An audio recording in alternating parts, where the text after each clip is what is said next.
Moving on in our work on God's Jubilee, looking at session number 11, Leviticus 25, 35 to 46. Next, last section of Scripture, the 12 verses that deal with in the title, the care of the poor, and it prepares us for the last section, and then for Luke 4, in which we'll wrap up our study. Well, today we're going to take a bit longer set of verses, as I mentioned a moment ago, just 12 verses it seems, and we're ending near our end of work in chapter 25 of Leviticus. We know that God repeatedly states his concern for the poor and the vulnerable, regardless of whatever topic is at hand. Well, Leviticus 25, no exception. So let's jump right into the first of three cases of dealing with the poor in Israel. First case, in Leviticus 25:35. Now in case a countryman of yours becomes poor, and his means with regard to you falter, he can't take care of himself, at least financially, then you are to sustain him like you would a stranger or a sojourner, that he may live with you. You don't want him to have to run out as Naomi and her family did on the way to Moab to pick up Ruth and Orpah as daughters-in-law. You don't want to have that happen. The poor among the Israelites were to be supported in such a way that they could continue to live and prosper in Israel. Remember, one of the purposes of the Jubilee is periodically to reset that problem of debt throughout the entire nation. The idea seems to be that a brother or sister Israelite, too poor to provide for his own or her own sustenance, was to be supported at least as well as the occasional alien who sojourns in Israel. As you probably remember, the notion of gleaning was to serve a similar purpose, to allow those who have limited or no means to come in and pick up food. And it was extended to widows, orphans, and sojourners. They were three of a similar class that were considered vulnerable. Excuse me. Let's look at Deuteronomy 24, verses 19, 20, and 21. When you reap your harvest in your field, talking to the farmers, and have forgotten a sheaf in the field, you shall not go back to get it. It shall be for the alien, for the orphan, and for the widow, in order that Yahweh your God may bless you in all of the work of your hands. So generosity toward the vulnerable was pleasing to Yahweh, and he offered blessings as a result. Verse 20, when you beat your olive tree, he's going beyond the wheat or the barley, whatever. When you beat your olive tree, you shall not go over the boughs again. That is, one pass through the olive tree, and that's it. It shall be for the alien, for the orphan, and for the widow, just as the grain, the leavings were. When you gather the grapes of your vineyard, so now let's go to your vineyard, you shall not go over it again. In other words, harvest is one pass and one pass only. What is left, it shall be for the alien, for the orphan, and for the widow. So from day one, the Israelites knew about gleaning, its purpose, its social purpose. So, how does this support from verse 35 come about? In 35, remember, was about the one who becomes too poor to be able to support themselves. How does this support come about? Gifts or charity or loans. There only seem two ways. You either give them something to help or you loan them something to help. In the case of loans, though, God didn't leave it there.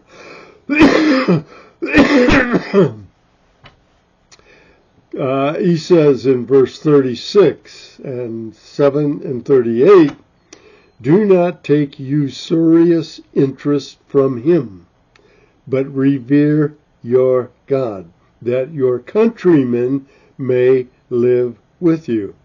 In other words, if you're loaning him something, don't charge him any interest. Whatever you get back is only what you loaned, if that, and nothing more. You shall not give him your silver at interest, nor your food for gain. So in this poor guy that's having difficulty, if you help him, you're not to gain anything from it other than the satisfaction of helping a brother in need. Verse 38, I am Yahweh your God, who brought you out of the land of Egypt to give you the land of Canaan and be your God. What's he saying? I want you to be generous to this man the same way that I was generous to the entire nation when I brought them out of Egypt. However, the support is to come about, and there is not to be any profit of any kind. No interest loans were to be the rule among Israelites in all cases. This is not anything new or different. You go all the way back to the wilderness wanderings, Exodus 22:25. You shall not hand over to his master a slave who has escaped from his master to you. So even if you know that this man is an indentured servant and he has escaped from his master, you can't send him back. Deuteronomy 23:19 and 20, you shall not charge interest to your countrymen, interest on money, food, or anything that may be loaned at interest. You may charge interest to a foreigner, but to your countrymen you shall not charge interest, so that Yahweh your God may bless you in all that you undertake in the land which you are about to enter to possess. So what's he saying all through all of this? If your cup overflows, it should overflow to others. God has been very generous to everyone, and everyone should be generous to everyone else, particularly Israelite to Israelite. The short Psalm 15 speaks to those who walk with God in approval, and no interest charges is one of the approved behaviors which will help you walk with God. By the way, did you know that the Hebrew word for interest comes from the root word to bite? Just saying. Verse 38 was Yahweh's way of saying, look at my generosity in bringing you out of Egypt. Use it as your model for treating each other. Then Yahweh takes support for the vulnerable one step further as he moves into the realm of indentured servitude and slavery. So this time the guy has got no way, and he sells himself, his services to another. This is the second case among the three that we're talking about. And if a countryman, Leviticus 25, 39, and 40, goes the throat again. And if a countryman of yours becomes so poor with regard to you that he sells himself to you, you shall not subject him to a slave's service. Why? It doesn't say it here. He's going to say it in a second. God's people, the Israelites, are his slave and his slave only under his rule.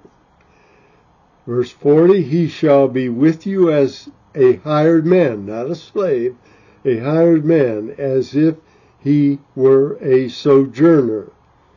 In other words, treat him at least as well as you would the guy passing through who needs a job for a moment. He shall serve you until the year of Jubilee. In other words, this indentured servitude is still under Jubilee rules. Actually, it's under the rules of the Sabbath year also. The notion seems to be that this individual is more than simply poor, but so poor that the only way he has left to get money or what he needs is to sell himself. That seems to be the only viable solution. In any event, if he does so, he was not to be treated as a slave. He was to be treated as a hired hand, yes, an indentured servant, yes, but a slave, no. In no case shall his indentured state extend beyond Jubilee, regardless. As Jew to Jew, you did not go beyond the Jubilee rules, or, for that matter, the Sabbath year rules. And when this individual is to be released, verse 41, he shall then go out from you, he and his sons with him, and shall go back to his family, that he may return to the property of his forefathers. Excuse me. It's getting boring, isn't it? Or maybe irritating is a better word. Anyhow, once he's finished, whether it's at the end of the servitude for which he was hired, or if it's at Jubilee, he is to go back to his own property and as if it never happened. At Jubilee, at least, the individual is fully restored to his family property, free of the burden and oppression of the debt that sent him there. Harsh treatment was prohibited, and the indentured one was to actually be treated like family. Let's go back to Exodus again. It seems that all of these things show up somewhere in Exodus. These were not surprises to the Jews. Exodus 21, verses 20 and 21. And if a man strikes his male or female slave with a rod, and he dies at his hand, he shall be punished. If, however, the slave survives a day or two, no vengeance shall be taken, for he is his property. Now, if you're talking about slaves, these are not Israelite. These have to be foreign nationals. Deuteronomy 23, 15 and 16. 15's got something we're going to look again in a moment. You shall not give up to his master a slave who has escaped from his master to you. We saw that earlier also. He shall live with you in your midst, in the place which he shall choose, excuse me, in one of your towns, where it pleases him. You shall not mistreat him. So slaves weren't even to be returned. Such Israelites, God reminds, are servants only to him. Look at verses 42 and 43 of Leviticus 25. For they, the Israelites that you're talking about, are my servants, whom I brought up out of the land of Egypt. They are not to be sold in a slave sale. You shall not rule over him with severity, but are to revere your God. So when you deal with your indentured servants, or your slaves if they're foreigners, remember God is watching.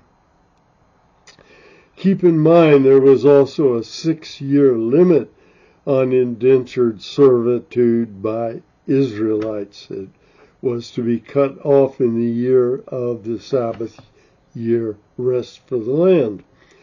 Deuteronomy 15, verses 12 through 18. If your kinsman, a Hebrew man or woman, is sold to you, then he shall serve you 6 years. This is where that limit of 6 years comes in. But in the 7th year you shall set him free. There were some restrictions here. When you set him free, you shall not send him away empty-handed. You shall furnish him liberally from your flock, and from your threshing floor, and from your wine fat, that you shall give to him as Yahweh your God has blessed you.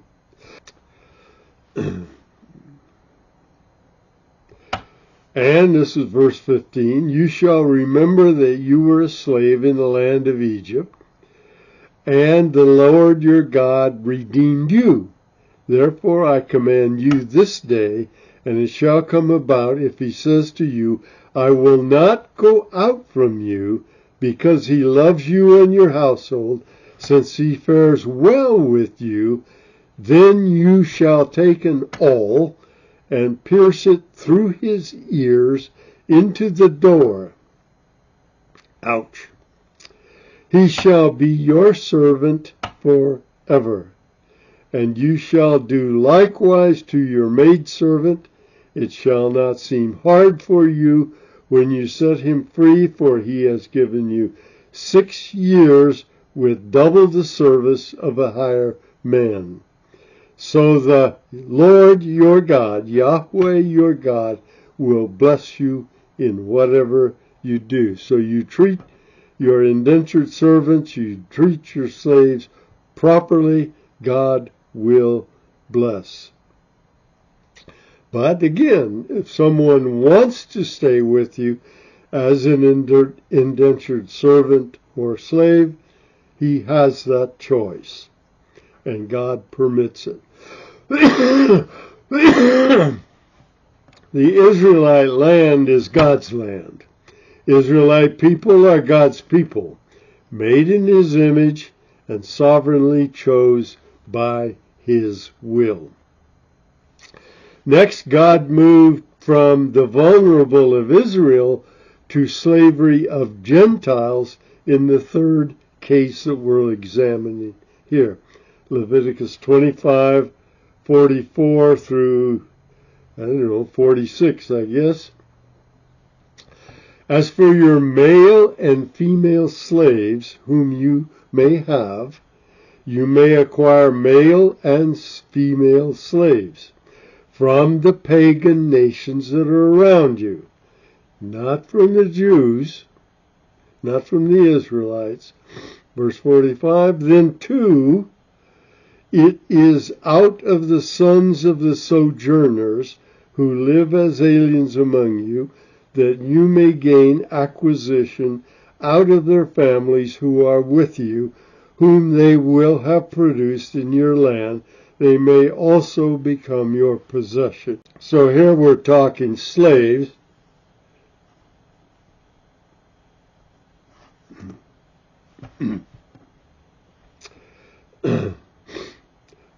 We're talking slaves among the Gentiles and pagans around them. You can use them as permanent slaves, but in respect to your countrymen, the sons of Israel, you shall not rule with severity over one another. So the rules are different for slaves from pagan nations, from Gentiles, than they are for Israelites. Gentile slaves may be owned by Israelites as property. They may be inherited, bought, or sold as slaves. God's Jubilee is not in play with pagan or Gentile slaves. But still, harsh treatment is not permitted in even cases of pagan slaves. By the way, remember the law as it pertained to the runaway slaves? Deuteronomy 23:15, you shall not give up to his master a slave who has escaped from his master to you. Well, we have one more section of scripture to go on in Leviticus 25, and then we have the connection with Luke 4 to go. So apparently 2 more sessions.